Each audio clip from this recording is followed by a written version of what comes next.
just like that, we are live on the internet. Can you believe it? I, Look at us. it seems like a dream. Just look at us. Who would have thought? That we'd ever get to this place. It feels like we're getting our like once a month show in, so it's mostly my fault. So I apologize. I mean, people are busy. I'm busy. You're busy. Yeah, I mean there has been some busyness. Yes. We're you know we've been trying to teach people how to run franchises and train them, and you've been teaching kids about water safety. And I've had a small role in helping you with You have training your franchisees too. you So you, you, you it's not a small role. You had a major role. You really you're you know very important to the process. well, thank you. I feel special. I do. Yeah, It's not me being facetious. uh, I enjoyed it, and I Rich think my said, family enjoyed me being there for 4 days for just basically not interacting with any of them. So Rich did a legendary thing, a remarkable achievement by redoing essentially our entire curriculum, which is hundreds of PowerPoint slides and covers an operations manual that's several hundred pages long. And he did it in like a weekend, and it was very impressive. I tried. And the teacher guide that you made is much better than the one we had before. Well, I am a teacher, so Yeah, but still, that doesn't always translate. well, it's funny. It's I going over it now. Looking, I'm like, oh no, I got to change that. Oh no, I don't. I'm not happy with that. So, but that's how I was as a teacher too. And the thing is, I never taught the same lesson twice. So even if I did write it down, it was always different. So, and I always critiqued what I do, even when I'm speaking. I never do the same talk twice. So, but I guess that's just the way it is. You'll be talking to us pretty soon. Yeah, what, 2 weeks? Just about? 2 weeks, yeah. That's crazy. It seems so far away, and then now it's here. It's crazy. But time's funny. So, But and speaking of time, I know you have to be somewhere at 11, so we probably should cut right to the chase, right? I mean, we probably should get to the chopper And be useful. and be useful. Yes. Come Yeah, with your accent is I need Great. to work. But the reason I'm talking about it is because you met with the governor. I did. Yeah. I met with the governor. The governor, not the governor. It's different. No, I would. Oh my god, I would be. I don't fawn. I really don't. I think I would in his presence. He's a remarkable human being. He really is. He's incredible. So, and when he screwed up, he like owned it. I'm always been and will remain a huge fan of his. So yeah, he like the number of things that he's been the best at is kind of crazy. And he decided that that's what he was going to do. Yeah, right. Like I love there's he saw a movie. He's like, that's what I'm going to do. I'm going to be a Hollywood actor. Right. And he did. I'm going to be the number one movie star in the world. Right. Not just a Hollywood actor. He's going to be a leading man in action movies. Yeah, no, he wanted to be the number one movie star, and he was. Right, which he was. And he wanted to be the number one bodybuilder, and he was. And he was. And then he wanted to be the governor of California, and he was. Yeah. And he can't be president of the United States, but I think if that were allowed, he would have done that too. Probably. Yeah, it'd been great too. Yeah. I'd have voted for him. I would have too. Yep. Without question. But that speech he gave, when he had the Conan sword in his hand. Amazing. Yep. Incredible. I remember thinking like, holy crap, Arnold's he's got more going on than people think, Oh, he's intelligent, he's determined, he's got it all. So that's what it takes. So how old is he? 76. 76. Wow. Well, killing it. 76. Jesus. Yeah. Yeah, 76 years old. Wow. In my head, I'm like, no, Arnold's not 76. Yeah, if I could even be alive at 76, let alone be as good as he is. Oh, yeah, no, I mean, he's, he posts videos of him in the gym, still working out and still, you got to get the pump. He's awesome. He's so awesome. So, but I did not meet the governor. I met the governor of New York, who even cooler. Yeah, well, she was a lot smaller. So we told Abby, my daughter Abby is short, and when I met the governor, I was like, Abby, you're taller than the governor, and we joked that that's immediately going to go on her resume. Nice. That's taller awesome. than the governor of New York State. So that's awesome. Yeah, she's. It was interesting. So we were. Long story short, I was invited to a press conference by the governor in New York City 2 weeks ago. Now it will be 2 weeks ago this Friday, where she introduced a new initiative in New York called New York Swims, and it's a concerted effort by the state to get kids into swimming with swimming lessons, and as a kind of side effect of that, drowning prevention. So we had been asked to attend and listen to the proposal, and the governor then made it a part of her State of the State address, which was a couple days later. So I think it was kind of her dress rehearsal for it. And then I met the governor. So there were pictures taken of us shaking hands with her, but we never got them. So actually, Mike, if I can share, I'm going to I'll share the picture in case just people don't believe that I met with her. So I don't. I think it's pretty unbelievable. Yeah, I mean it is. So there we go. So there she's in the middle. Well, not in the middle. Technically, she's in the blue with the busted arm. And actually, in the middle there, that's Heidi Reese. She's amazing. She's a water safety advocate.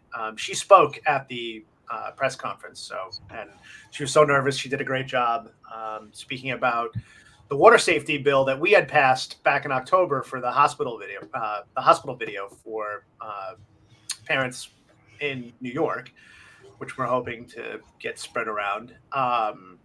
But I then shook hands with the governor, Samantha and I. So my wife Samantha is standing right next to me, and the guy I had my hand on is Bobby Hazen. He's on our board for the foundation. He's a member of the New York State Water Safety Coalition. He is a steadfast advocate of water safety, and I've always remained impressed by the fact that the only skin he had in the game is that he worked in a swim school and was sick of getting phone calls every time there was a drowning. Wondering why can't we stop it, and just became part of the cause for that reason, and remained so, even though he's changed jobs a couple times since then. Still deeply entrenched in this fight, and so he introduced me to the governor, and when she shook my hand, she knew who I was, and I was shocked. She knew who both Sam and I were. That's cool. Yeah, and we talked for a little bit too, and she talked to Sam as a mom and how sorry she was, and that she was impressed that we were channeling our pain into something positive. And like I said, I don't fawn. I thanked her, and I was like, it's an honor to meet you, and we have a lot of work to do. And the thing that, and I'm going to stop sharing now so we can see the picture. I have to say, I do have a question though about the picture. Go ahead. Oh, we're going to go back to the picture? Yeah. All right, hold on. I got you. Now I got to do all this again. Hold on. Okay. Right. So, 2 questions. One, what happened to her arm? She apparently hurt herself working out. Okay. That was as far as she went.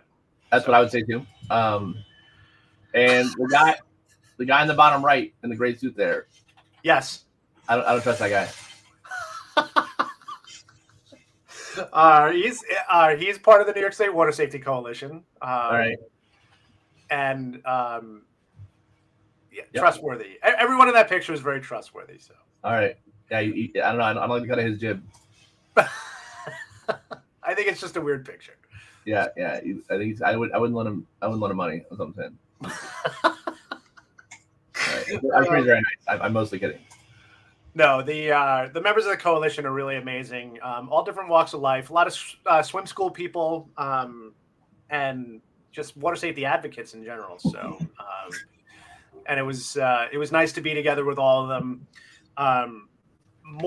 Most of them are much more politically savvy than I am. I really don't get involved in that stuff. First of all, A, I don't have the time, and B, I really don't have I don't know. I don't have, it's not a part of what I want to do. I figured, there's people who are better suited for doing that stuff than I am. So I let them do it. But I got to meet a bunch of different politicians. I met the Manhattan Borough president. Obviously, I met the governor. I met a bunch of her aides. I met some state legislators from New York. And something struck me. And it got me incredibly depressed after the whole thing. So after I left. And I didn't share this with anybody other than my wife. So as we left, we were getting on the subway back to my train home. And I told my wife, I'm like, I'm totally depressed. And she's like, why? And I said, if there was ever proof of the fight that I'm trying to fight, it was here today. And she goes, what do you mean? I said, every single politician we talked to today, they were shocked, absolutely shocked to find out that drowning is the #1 cause of death of kids under 5. Yeah. Like, even when the governor gave her speech, when she read that part of her speech, she paused and actually said, she's like, oh my gosh. And to me, that is it right there. The fact that these politicians were 100% unaware that drowning is the #1 cause of death of kids under 5. And I was watching, I don't know, have you watched Reacher on Prime? No, but I heard it's great. Oh my God, it's so good. So, my dad was a huge fan of the books. Yeah, I never read the books, but now I want to. He loved them so much, and I really like the movies, even though I've been told that the movies, because the Jack Reacher is supposed to be this like giant hulking man, like an Arnold Schwarzenegger kind of guy, like a smart, like not that Arnold's not smart, but like a really intelligent Hulk of a human being. Right. And Tom Cruise obviously is not, that people were upset. But this guy seems to like fit the bill. Yeah, no. So apparently the description of Jack Reacher in the books is basically the epitome of the Superman, the perfectly honed human body and mind, like everything, he's basically borders on being a superhero. The Ubermensch. Yeah, totally the Ubermensch. I watched, because of the show, I never saw the Tom Cruise movies. And I love Tom Cruise, and I just never, actually, I know why I didn't see the first one. The first one came out in 2012. Bad year for me. So that's the other thing we have in common that most people don't like. That we both share a love of Tom Cruise. Oh, I've told my wife, I'm like, I have a total man crush on Tom Cruise. I don't have a crush on Man Cruise, but he might be my favorite actor. No, I'll watch whatever he's in. And I don't know why I missed the Reacher movies when they first came out. Have you watched them now? I did. We just watched them. So we've been watching the show, and we caught up to the show in real time. And I'm like, well, I want to watch more Jack Reacher. And then I found out that the show was not covering the stories that were covered in the 2 movies. Okay. So, and I found out in watching season 2, there was a reference to the movie hidden in the show. Oh, wow. Where Reachers, where they say that they're throwing out possible suspects, and one of the members of the 110th says that it could be James Barr.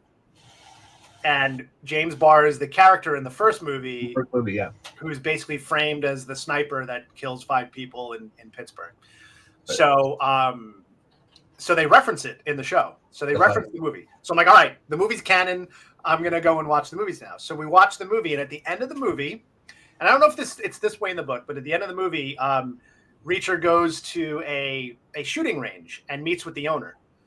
And great scene. Yeah, and he basically coerces the owner into helping him by telling him that, well, what do you think, the local moms groups are going to think when they found out that the guy who just killed 5 people was training at your range. Right. But he throws in a line that I'm sure went unnoticed by most people, where he says that, I know the line. I've thought about this. okay, so where he talks about Yeah, say it for everybody else, but I know exactly what you're going to say. That the bigger danger lurking in their house is basically their bathtub and the drain cleaner under the sink. Yeah. And the fact that there was I was like, and I immediately turned to Samantha. I'm like, oh my God, there's actually a movie that mentions that this is the reality, right? Like, right. We get so freaked out over, school shootings, which I'm not saying we shouldn't be. Right. But again, this idea of putting our fears in, if we were to rationalize our fears based on prevalence, then everybody would be freaking out about drowning. And that's not the case. So to hear that and in the movie, and then, and we had watched it right after I'd met with the governor. And I'm like, my God, this is, but Sam, being the voice of reason and the reason that I'm able to continue in this world because she is my rock, she looked at me and she goes, well, but now it's starting to change. She's like, so now they are talking about it. And now they do know. And now they've said the quiet part out loud. Like oh my God, I just realized this is the first time I can think of a governor or any, high up official actually addressing drowning head on and saying it's a problem and that this needs to be fixed. And I so wanted to call out and say education. But I think that's a good thing because she knew who I was. She knew me. She knew Sam and I from the hospital video bill. She had obviously watched the video, which the video is terrible, by the way. The audio quality is bad. It was kind of just put together as a proof of concept. We're redoing it. But she knew who we were. She knew the video. And she also agreed that education's the key. And well, that's kind of perfect, Governor, because there is a bill coming to your desk, hopefully, that will include mandatory water safety education for kids in schools.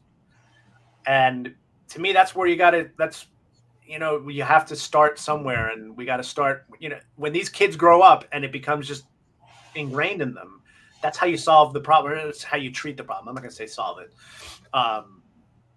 And my hope is that is the springboard now. So instead of getting depressed that none of them knew, and every single one we talked to, 100% shocked. Oh my God, how could that be? No, this can't be real. That can't be. I kept hearing, I was like, oh my God, I wanted to shake them. But yes, it is. And as I go around saying that ignorance is what took my son from me, well, there you go. That ignorance is pervasive. So there you go, Eric. That's my story. Well, I'm so happy that we are at least beginning to get in some headway. Yeah, and beginning. The smallest bits of traction, And that, to me, that's the key. Is that when it begins, and to use a science analogy, which is shocking for me, right? A nuclear reaction will not occur unless you reach what's called critical mass, in which you get a series of collisions that reach a point where they can't go back, and you can only the reaction can only progress in one direction. And a lot of times a reaction will fizzle out, even though it looks great, and then you don't have the right ratio of components, and the reaction fizzles out. And that's what I'm worried about here, is that people will pat themselves on the back. Oh, New York swims. Oh, we're good. And then be surprised 15 years from now with the same problem. So to me, this is that point where we can't slow down. This is like, I actually posted this on Facebook. I feel like this is my Andy Dufresne moment. I got the money for the library and they asked me to go away. And now I wrote 2 letters a week. So now I feel like, now it's time to step it up. So we have the Families Cultivating Kindness in Drowning Prevention Summit in 2 weeks. That is piggybacked with the Lifesaver Pool Fence Conference. And I decided that this is going to be a part of it. is really trying to reach that critical mass of getting people all over who have skin in the game. Well, I think Alan Korn is going to talk about that kind of same thing too. So, well, that's great. By the way, the more we get that message across, the better. I know you speak to large groups because you're an acclaimed speaker who presents in front of thousands of people regularly. But do you know how many people you're going to be speaking in front of on February 2nd? No. 100 people. Wow. You'll have 100 people in your audience. Yeah. That's awesome. Which is not nothing. But not just any people. These are 100 water safety movers and shakers. These are VIPs in the world of water safety. Well, I don't know if you noticed, but in your training guide that I helped to rewrite, one of the things that I had put in there for the franchisees is that I want them to think of themselves as water safety advocates first and foremost. Yeah. That I think that's the mindset, and I think I've told swim school owners this. That should be your mindset. I know that's yours, and obviously that's where the success comes from. Like, because we're advocating for this. If people thought about drowning the way they should, where they were just freaking out about it because they understood how dangerous backyard pools were, right? How many pool fences would I sell? I mean, right? I mean, sky's the limit. Yeah.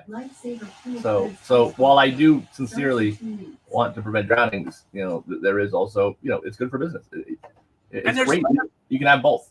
Right. And there's nothing wrong with that. And I think that's a hard thing for people to reconcile. And that's the next thing we work on. Yeah. But good work is good work, whether you get paid for it or not. Well, why is it wrong to get paid for helping people, but it's okay to get paid for hurting them? I don't know. And I want you to know, that is a purely American mindset. It really is. The CEO of Marlboro and McDonald's can get paid millions of dollars and nobody bats an eye. Right. But if you do something that helps people and you make money, people think it's wrong. I don't understand. Yeah. I don't. Well, that's the next frontier for us to work on. So, but yeah. So I know we had it was a short one today, but at least we got in and got that out there, and hopefully we'll have more to report after the conference and share some highlights and stuff. If you guys tune in this afternoon, we'll post the footage of our new franchisees celebrating the completion of their training. Oh, awesome! They're gonna pin their pin in the map, and they're gonna receive their certificates, and it's gonna be glorious. How many? I want to conclude with this. How many Lifesaver franchises are there now? So we have dealers and franchises in 30 states, and in total there's about 50 or so Lifesaver locations throughout the country, and of those 9 are franchises. Nice. Yeah. So the number is growing. Number's growing. The goal is 24 and 24. Oh, nice. Yeah. Well, I this is why I hope you guys reach it. I want you to reach all 50 states. Yeah. Multiple franchises in each state. I agree. I'm with you. And that means that people are starting to recognize that this is a necessity. So. Absolutely. Right? Yes, sir. All right, man. Well, thank you so much. Thank you. And are you guys doing Jeopardy today? Yeah, maybe. It depends on when these folks get here. So we'll see. All right. You know what? Then text me because I will actually. Oh, no, I won't be. Sorry. Right. Dental work for Lori. I won't be around. No problem. So never mind. All right. I take that back. Oh, well. Well, thank you, Rich. Thank you. All right. Have a great day. Bye, everybody. And we'll see you guys next time.